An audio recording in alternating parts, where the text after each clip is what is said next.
అధిక బరువు అనేక సమస్యలకు కారణం. సాహితీ యోగా ఆన్లైన్ క్లాసులో జాయిన్ అవ్వండి.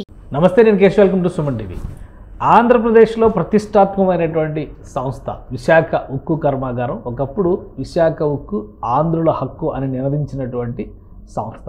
ఇప్పుడు దీన్ని కాపాడేటువంటి ప్రయత్నాలని కూటమి ప్రభుత్వం శరవేగంగా ముందుకు నడుపుతోంది. కేంద్రం భారీ ఎత్తున విశాఖ ఉక్కు కర్మాగారాన్ని ఆదుకునేందుకు సాయం చేయబోతుంది అనేది సమాచారం. దీనికి సంబంధించి ఆర్థిక శాఖ కేంద్ర ప్రభుత్వం గ్రీన్ సిగ్నల్ ఇచ్చింది. అధికారిక ప్రకటన ఇవాళ రేపో వచ్చే అవకాశం ఉంది. అసలు విశాఖ ఉక్కు కర్మాగారాన్ని ఏ విధంగా కేంద్రం కూటమి ప్రభుత్వం ఆదుకోబోతోంది ఒకసారి విశ్లేషించేటువంటి ప్రయత్నం చేద్దాం. మనతో పాటు చంద్ర శ్రీనివాస్ గారు అనలిస్ట్ ఉన్నారు. చంద్ర శ్రీనివాస్ గారు నమస్కారం. విశాఖ ఉక్కు ఆంధ్రుల హక్కు ఈ నినాదం వింటే ఒక వైబ్రేషన్ మొత్తం స్టేట్ తెలుగు వాళ్ళందరిలో, ఒక ఆంధ్రప్రదేశ్ స్టేటే కాదు, విడిపోయినా కానీ తెలంగాణ స్టేట్లో కూడా దీనికి సంబంధించినటువంటి ఎమోషన్స్ కనెక్ట్ అయి ఉన్నాయి, ఎమోషన్ అటాచ్ ఉంది.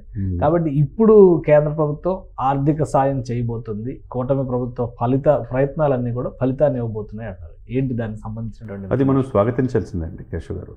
అంటే దాదాపు 1400 రోజుల నుంచి వాళ్ళు ఉక్కు సంకల్పంతో కార్మికులంతా చేస్తున్నారు. ఎందుకంటే steel authority of India limited దాంట్లో కలపాలని వాళ్ళని కృతనిచ్చావు. ఎందుకంటే నష్టాల్లో ఉంది. ఎందుకు జవాబుదారితనం లేనప్పుడు దీన్ని ప్రైవేట్ పరం చేస్తే బాగుంటుంది అనేది అనేక ప్రపోజల్స్ పంపించారు. సరే, ఆయా ప్రభుత్వాలు గత ప్రభుత్వాలు వైసీపీ దాన్ని పట్టించుకోలేదు.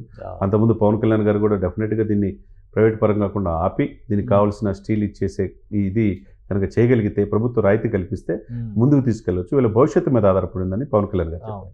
సరే, ఏదేమైనా కానీ కూటమి కూడా ఇది అధికారంలో రాకముందు కూడా విశాఖని ఉక్కుని ప్రైవేట్ పరం కానివ్వని చెప్పేసి అటు చంద్రబాబు నాయుడు గారు, పవన్ కళ్యాణ్ గారు, బీజేపీ ముగ్గురు వాగ్దానం చేశారు.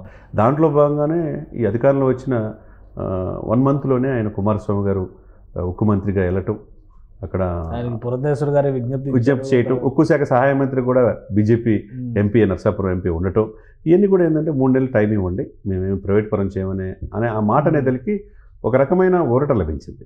అప్పటి నుంచి ఇప్పుడు చూస్తే కనుకండి, ఇప్పుడు ఈరోజు మీరు చెప్పినట్టుగా నిన్న గుడ్ న్యూస్ ఏంటంటే మనం కూడా మొన్న 2,08,000 కోట్ల ఆ యొక్క అభివృద్ధి కార్యక్రమాల్లో విశాఖకు కూడా ప్రైవేట్ పరం కాకుండా ఉంటుందేమో ఆయన నోటించి వస్తుందని అనుకున్నాం. కానీ ఏంటంటే ఆ ప్రయారిటీ ప్రకారం అది చేశారు. ఇప్పుడు నిన్న ఒక గుడ్ న్యూస్ మనం చూసిన దాన్ని బట్టి ఆల్మోస్ట్ 11,500 కోట్ల ప్యాకేజ్ అంటే మామూలు విషయం కాదు.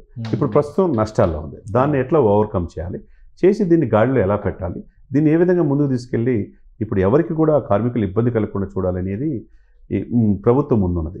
కాబట్టి ఆ దిశగా కనుక జరిగితే కనుక మీరు అన్నట్టు ఇప్పుడు ఈ సంకల్పంలో సక్సెస్ అయినట్టు ఎవరంటే చంద్రబాబు నాయుడు గారు, పవన్ కళ్యాణ్ గారు. ఈ కూటమి గత 5 సంవత్సరాలు దీన్ని పట్టించుకోవాలా, వాళ్ళ యొక్క బాగోగులు, వాళ్ళ యొక్క యోగక్షేమాల గురించి దానికి మీరు అన్నట్టు విశాఖకు ఆంధ్రులకు అనేది ఎమోషనల్ అటాచ్మెంట్. వెంకయ్య నాయుడు గారు లాంటి దేశానికి ఉపరాష్ట్రపతి చేసిన వాళ్ళు కూడా ఆంధ్ర యూనివర్సిటీలో చదివేటప్పుడు దాంట్లో పాల్గొన్నారు. 10ల సంఖ్యలో చనిపోయారు. మనం చూసాం. ఈ ప్రైవేట్ పరం కాకుండా ఉండడానికి ఇటు కేసీఆర్ గారు, ఇటు జేడీ లక్ష్మీనారాయణ గారు కూడా దానికి బిడ్డింగ్ పాలు కూడా వచ్చారు. రకరకాల బిడ్డింగ్లు వేస్తూ ఉన్నారు. సరే, ఏదేమైనా కానివ్వండి, ఆ ఎమోషనల్ అటాచ్మెంట్ ఇప్పటికే ఉన్నది. అది కాపాడుకోవాల్సిన బాధ్యత అందరికీ ఉందనేది. కాబట్టి వాళ్ళు కూడా అసలు ఏ విధంగా కేంద్ర ప్రభుత్వం సాయం చేయబోతుంది విశాఖ ఉక్కుని ఆదుకోవడానికి? ఎందుకంటే ఒక 10-15 రోజుల క్రితం కూడా వైఎస్ఆర్సీపీ నాయకులు, ఎమ్మెల్యేలు అందరూ కామెంట్లు చేశారు, ట్వీట్లు చేశారు. అలానే అక్కడ నిరసన ప్రదర్శనలో కార్మిక సంఘాలకు మద్దతుగా నిలిచారు. ప్రైవేట్ చేసేస్తున్నారు దీన్ని, ఇక అయిపోయింది, విశాఖ ఉక్కు తరలిపోయినట్టే. అలానే ఆర్సిలర్ మెటల్ స్టీల్ కంపెనీ అక్కడికి వస్తుంది అనగానే వీళ్ళే కొనేస్తారు. గతంలోనేమో పోస్కో కంపెనీ కొంటుంది అన్నారు. తర్వాత ఏమో ఈ ఆర్సిలర్ మెటల్ తీసుకురావడం ద్వారానే విశాఖ ఉక్కుని చంపేస్తున్నారు అన్నారు. మరి ఇప్పుడు మళ్ళీ ఆర్థిక సాయం అంటున్నారు. ఏంటి అసలు దీనిలో ఉన్నటువంటి మర్మం? ఇక్కడ ఏంటంటే ఒకటే సార్, ముందు ఆ విశాఖ ఎవరు చెప్పినా చెప్పకపోయినా అది చారిత్రాత్మక నేపథ్యం ఉన్నది. దేశానికి ఉక్కు అందించిన విశాఖది. అది ప్రైవేట్ పరం కాకూడదు అనేది అందరి మనసులో ఉన్నది. కానీ అక్కడ ఉద్యోగుల్లో కూడా జవాబుదారితనం ఉండాలి. ఇది మనదే అని ఓన్ చేసుకోవాలి. అప్పులమయంగా ఉంటే ఎంతకాలం ప్రభుత్వం పరిస్థితి? ఒకప్పుడు నవరత్నాల తర్వాత దీన్ని మినీ నవరత్నాలు చేర్చారు. మరి ఆ తర్వాత ఎందుకని దీంట్లో ఉద్యోగుల జవాబుదారితనం లేకుండా పోయింది? జయప్రకాష్ నారాయణ లాంటి మేధావులు కూడా దీన్ని ప్రైవేట్ పరం చేస్తే తప్పు లేదనే పరిస్థితికి ఎందుకు వచ్చింది? కాబట్టి వీళ్ళలో కూడా జవాబుదారితనం రావాలి. కాబట్టి ప్రభుత్వం లాస్ట్ టైం కూడా ఇదే దాదాపు వాజ్పేయి గారు గవర్నమెంట్ ఉన్నప్పుడు చంద్రబాబు నాయుడు గారు 2,000 కోట్లు 3,000 కోట్లు ఇప్పించి బెయిల్అవుట్ చేశారు దాన్ని. మళ్ళీ ఇప్పుడు నష్టాల్లోకి వెళ్ళింది. ఇప్పుడు మళ్ళీ బెయిల్అవుట్ చేస్తారు. తర్వాత ఏంటి పరిస్థితి? లాస్ట్ 3 yearsలో కూడా ఒక 600 కోట్లు ఇచ్చారు కేంద్ర ప్రభుత్వం. దీన్ని ముందు జిఎస్టీ ట్యాక్స్ చేసుకోవచ్చు. కానీ ఇప్పుడు ఏంటంటే ఇప్పుడు దీనికి అయ్యే ఖర్చు ఏంటి, ముందేంటి, స్టీల్ అథారిటీ ఆఫ్ ఇండియా లిమిటెడ్లో సెయిల్లో చేర్చాలా, లేకపోతే చేర్చే ముందుగా ఈ అప్పుల నుంచి బయటపడాలా? అంటే ఇప్పుడు మొత్తం వాళ్ళు 17,000 కోట్లు కావాలని చెప్పి చంద్రబాబు నాయుడు గారు, పవన్ కళ్యాణ్ గారు మొన్న వచ్చిన మోదీ గారికి ఇచ్చారు. ఇప్పుడు వాళ్ళు అంతా లెక్కలు వేసుకొని దాదాపు 11,500 కోట్లు రిలీజ్ చేయడానికి, ముందు 10,000 కోట్లు, తర్వాత 1,000 కోట్లు, 11,500 కోట్లు రిలీజ్ చేయడానికి సుముఖత వ్యక్తం చేసినట్టు తెలుస్తుంది. ఇదే కనుక జరిగితే వీళ్ళ కోరిక ఇప్పుడు వరకు అకౌంటబిలిటీగా కేంద్ర ప్రభుత్వం ఆధ్వర్యంలో దీన్ని అంటే ఒక నిఘా అధిపతి కరెక్ట్గా లేకపోతే వీళ్ళ జవాబుదారితనం ఉండదు. ఇప్పుడు హక్కుల కోసం పోరాడేటప్పుడు బాధ్యత కూడా తెలియాలి. అంటే అంతే కదండి, తరతరాల నుంచి వచ్చేది ఎందుకు ప్రైవేట్ పరం చేద్దాం అనుకున్నారంటే దీంట్లో జవాబుదారితనం లోపించడం. కాబట్టి వాళ్ళకు కూడా బాధ్యత తెలియాలనే ఉద్దేశంతో కేంద్ర ప్రభుత్వం దీన్ని, ఎందుకంటే ఆర్మీ, నేవీ, ఎయిర్ ఫోర్స్ మొత్తం కూడా బేస్ ఏది హైదరాబాద్ ఎట్లయితే అభివృద్ధి చెందుతుందో విశాఖ ఆ విధంగా మిక్స్డ్ కల్చర్ ప్రజలు ఉన్నారు. కాబట్టి విశాఖ స్టీల్ కాపాడుకోవాల్సిన బాధ్యత అందరికీ ఉంది, ప్రభుత్వాలతో ఉంది. చంద్రబాబు నాయుడు గారు మొదటి నుంచి అదే చెప్తున్నారు, పవన్ కళ్యాణ్ గారు అదే చెప్తున్నారు. కాబట్టి బాధ్యత వీళ్ళు తీసుకున్నారు. తీసుకున్నప్పుడు వీళ్ళు కూడా బాధ్యత వ్యవహరించాల్సిన బాధ్యత ఉద్యోగులకు కూడా ఉన్నది.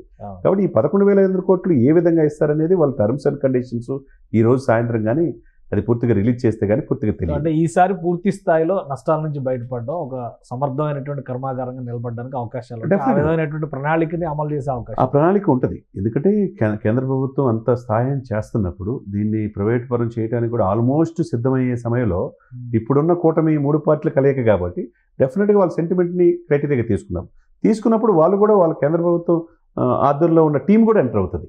ఎంటర్ అయ్యి ఒక జవాబుదారితనం ఉన్న వ్యవస్థగా విశాఖను కాపాడగలిగితే కనుక మంచి దేశానికి మంచి ఇది ఇచ్చే అవకాశం స్పష్టంగా కనపడుతుంది. థ్యాంక్ యూ చంద్ర శ్రీనివాస్ గారు. ఇది విశాఖలో ఉన్నటువంటి RINL రాష్ట్రీయ ఇస్పాత్ నిగమ్ లిమిటెడ్కి సంబంధించినటువంటి స్టీల్ ఫ్యాక్టరీని పరిరక్షించే బాధ్యత కూటమి ప్రభుత్వం తీసుకుంది. 11,500 కోట్ల రూపాయల బెయిల్అవుట్ ప్యాకేజీని సిద్ధం చేసినట్టుగా సమాచారం ఉంది. దీనిపైన అధికారిక ప్రకటన వచ్చిన తర్వాత నష్టాలని నివారించడంతో పాటు రాబోయేటువంటి రోజుల్లో ప్రధానమైనటువంటి ముడిసరుకు వనరుగా చెబుతున్నటువంటి మ్యాంగనీసు, అలానే ఇనుప ఖనిజాలు లభించేటువంటి గనుల్ని విశాఖ స్టీల్ ప్లాంట్కి కేటాయించేటువంటి ఆలోచన కూడా కేంద్రం చేస్తుంది. ఆంధ్రప్రదేశ్ ప్రభుత్వం చేసినటువంటి విజ్ఞప్తిని సానుకూలంగా పరిశీలిస్తున్నట్టుగా ఒక సమాచారం ఉంది. దీంతో పాటు రాబోయే రోజుల్లో 2 బ్లాస్ట్ ఫర్నిచర్లు పనిచేయని స్థితిలో ఉన్నాయి. వాటిని కూడా వినియోగంలోకి తీసుకురావడానికి కావాల్సినటువంటి కార్యాచరణ ప్రణాళికని కేంద్రం ప్రకటించబోతుంది. ఈ బడ్జెట్లో లేదా ఈ ఆర్థిక సంవత్సరానికి ఇవ్వబోయేటువంటి సాయంలో భాగంగా ఇమీడియట్గా విశాఖ ఉక్కు కర్మాగారాన్ని ఆదుకునే చర్యల్ని కేంద్ర ప్రభుత్వం ప్రకటించబోతోంది. కాబట్టి రాష్ట్రంలో ఉన్నటువంటి కూటమి ప్రభుత్వం సాధించిన విజయంగా దీన్ని విశ్లేషిస్తున్నారు చంద్ర శ్రీనివాస్ గారు. ఇది special discussion. Keep watching. Suman టీవీలో మీ పర్సనల్ అండ్ బిజినెస్ ప్రమోషన్స్ కోసం కింది నెంబర్కి కాంటాక్ట్ చేయండి.